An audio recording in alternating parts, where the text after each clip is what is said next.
ഇന്ത്യയിൽ സ്റ്റീൽ, ചായപ്പൊടി, വണ്ടികൾ, അതായത് ഉപ്പ് തൊട്ട് കർപ്പൂരം വരെ ഉണ്ടാക്കുന്ന ഒരു കമ്പനി തങ്ങൾക്ക് കിട്ടുന്ന വരുമാനത്തിൻ്റെ 70% ചാരിറ്റിക്കും അതേപോലെ തന്നെ ഇന്ത്യയുടെ പുരോഗതിക്കും കൊടുക്കുന്ന ഒരു കമ്പനി. അതെ, നമ്മളിന്ന് സംസാരിക്കാൻ പോകുന്നത് ടാറ്റ ഗ്രൂപ്പിനെ പറ്റിയും രത്തൻ ടാറ്റയെ പറ്റിയാണ്. So welcome back to a new video. Tata ഗ്രൂപ്പിൻ്റെ ഉത്ഭവത്തെ പറ്റി പറയുകയാണെങ്കിൽ ഇറാനിൽ കുടിയേറി പാർത്ത, അതായത് ഗുജറാത്തിലേക്ക് കുടിയേറി പാർത്ത പാർസി കുടുംബമായിരുന്നു ടാറ്റ ഗ്രൂപ്പ് എന്ന് പറയുന്നത്. ഈ ടാറ്റ കുടുംബത്തിൽ സ്ഥാപകൻ എന്നുള്ള രീതിയിൽ ആദ്യമായിട്ട് ഒരു സംരംഭം ആരംഭിച്ചത് ജംഷെദ് ബി ടാറ്റയായിരുന്നു. ഇദ്ദേഹത്തിന് ശേഷം പല കുടുംബാംഗങ്ങളും പലതരം ബിസിനസ്സിലേക്ക് തിരിഞ്ഞ് അതങ്ങനെ ഒരു സാമ്രാജ്യമായി മാറുകയാണ് ചെയ്തിട്ടുണ്ടായിരുന്നത്. നമ്മൾ പലതരത്തും കേട്ടിട്ടുണ്ട് ജംഷെദ്പൂർ എന്ന്. അതായത് ശരിക്ക് ടാറ്റയുടെ എല്ലാ തരത്തിലുള്ള പ്ലാന്റുകളും ജംഷെദ്പൂരിലാണ് കണ്ട്. അതുകൊണ്ട് തന്നെ ഈ ഒരു സിറ്റി മുഴുവൻ ഡിസൈൻ ചെയ്തിട്ടുള്ളത് ടാറ്റയാണ്. അങ്ങനെ ഈ ഒരു കുടുംബത്തിലേക്ക് രത്തൻ ടാറ്റ ജനിക്കുകയാണ്. രത്തൻ ടാറ്റ വളരെ സമ്പന്നനായിരുന്നു. പക്ഷെ എന്നാൽ പോലും ഇദ്ദേഹത്തിൻ്റെ ചെറുപ്പകാലം സന്തോഷകരമായിട്ടുള്ള ഒരു കാര്യമല്ലായിരുന്നു. കാരണം എന്താണെന്ന് വെച്ചാൽ ഇദ്ദേഹത്തിൻ്റെ അച്ഛനമ്മയും ഡിവോഴ്സാണ്. ഇദ്ദേഹത്തിൻ്റെ മുത്തശ്ശിയാണ് ഇദ്ദേഹത്തിനെ വളർത്തിയത്. എല്ലാ തരത്തിലുള്ള സപ്പോർട്ടുകളും മുത്തശ്ശി മാത്രമായിരുന്നു കൊടുത്തിട്ടുള്ളതെന്ന് കേട്ടിട്ടുണ്ട്. ഇദ്ദേഹം ഉന്നത പഠനത്തിന് വേണ്ടിയിട്ട് അമേരിക്കയിൽ പോകാൻ നിൽക്കുന്ന സമയത്ത് കുടുംബത്തിലെ യാതൊരു ആളുകളും ഒരു തരത്തിലുള്ള സപ്പോർട്ട് നൽകിയിട്ടുണ്ടായിരുന്നില്ല. ആ ഒരു സമയത്ത് മുത്തശ്ശിയാണ് ഇദ്ദേഹത്തിന് സപ്പോർട്ട് നൽകി. ഉന്നത പഠനത്തിന് ശേഷം അദ്ദേഹം IBM വയ്ക്കുകയാണ് അവിടെ തന്നെ. ആ ഒരു കാലഘട്ടത്തിൽ ഇദ്ദേഹം ഒരു പെൺകുട്ടിയെ പ്രണയത്തിലാവുകയും പിന്നെ കുറച്ച് കാലത്തിന് ശേഷം ആ ഒരു ബന്ധം മുറിയുകയാണ് ചെയ്തത്. അന്ന് കൊടുത്ത ആ ഒരു വാക്കിൻ്റെ പുറത്ത് ഇപ്പോഴും അദ്ദേഹം വിവാഹം കഴിച്ചിട്ടില്ല എന്നുള്ളതാണ് വലിയൊരു.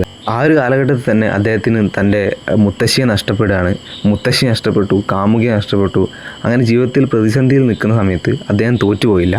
അദ്ദേഹം ചെയ്തത് എന്താണെന്ന് വെച്ചാൽ അവരുടെ തന്നെ കമ്പനി ആയിട്ടുള്ള ടാറ്റ സ്റ്റീൽ ഒരു സാധാരണ ജോലിക്കാരനായിട്ട് ജോലി ചെയ്യുകയാണ്. ഇതിലൂടെ അദ്ദേഹം കമ്പനിയെ പറ്റിയും അതേപോലെ തന്നെ സാധാരണക്കാരായിട്ടുള്ള തൊഴിലാളികളുടെ പ്രശ്നങ്ങളെ പറ്റിയും കൂടുതലായിട്ട് പഠിക്കുകയാണ് ചെയ്തിട്ടുണ്ടായത്. 1991 ഇന്ത്യ ഉദാരവൽക്കരണത്തിലേക്ക് പോവുകയാണ്. അതിൻ്റെ കാരണമായിട്ട് ഇന്ത്യയിലേക്ക് പല തരത്തിലുള്ള വിദേശ കമ്പനികളും വന്ന് ഇൻവെസ്റ്റ് ചെയ്യും, പുതിയ പുതിയ സംരംഭങ്ങൾ ആരംഭിക്കുകയും ചെയ്തു. ഇതുമൂലം ബിസിനസ്സിൽ പലതരത്തിലുള്ള താഴ്ചകൾ ഉണ്ടായത് കാരണം ടാറ്റ ഗ്രൂപ്പ് പടുകുഴിയിലേക്കാണ് വീണുകൊണ്ടിരുന്നത്. നാശത്തിൻ്റെ വക്കിലെത്തിയിരിക്കുന്ന സമയത്ത് രത്തൻ ടാറ്റ ഗ്രൂപ്പിനെ ഏറ്റെടുക്കുകയാണ്. ഈ ഒരു സമയത്ത് ആദ്യമായിട്ട് അദ്ദേഹം ചെയ്ത കാര്യം എന്താണെന്ന് വെച്ചാൽ 20% ഓഹരികൾ ഇദ്ദേഹം ടാറ്റ ഗ്രൂപ്പിൻ്റെ ഷെയറുകൾ വിറ്റയച്ചു.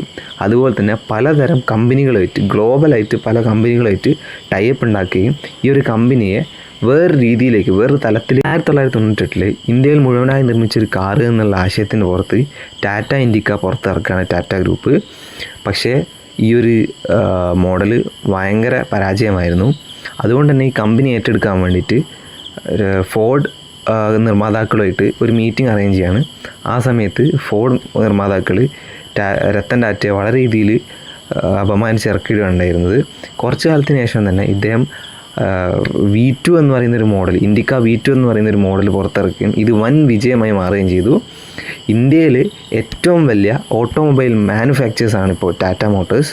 കുറച്ച് കാലത്തിന് ശേഷം തന്നെ ഫോർഡ് കമ്പനി വളരെ നല്ലൊരു നഷ്ടത്തിലേക്ക് പോവുകയും അവരുടെ ജാഗ്വർ, ലാൻഡ് റോവർ പോലത്തെ കമ്പനികൾ രത്തൻ ടാറ്റ ഏറ്റെടുക്കുകയാണ്. തങ്ങളുടെ സ്വത്തിൻ്റെ 70% ഇന്ത്യയിൽ ചാരിറ്റി പ്രവർത്തനങ്ങൾക്ക് വേണ്ടി മാറ്റിവെക്കുന്ന മറ്റൊരു കമ്പനി ഇന്ത്യയിൽ നിന്നല്ല ലോകത്തിൽ തന്നെ വേറെ ഉണ്ട് ഉള്ളത് സംശയമായിരിക്കും.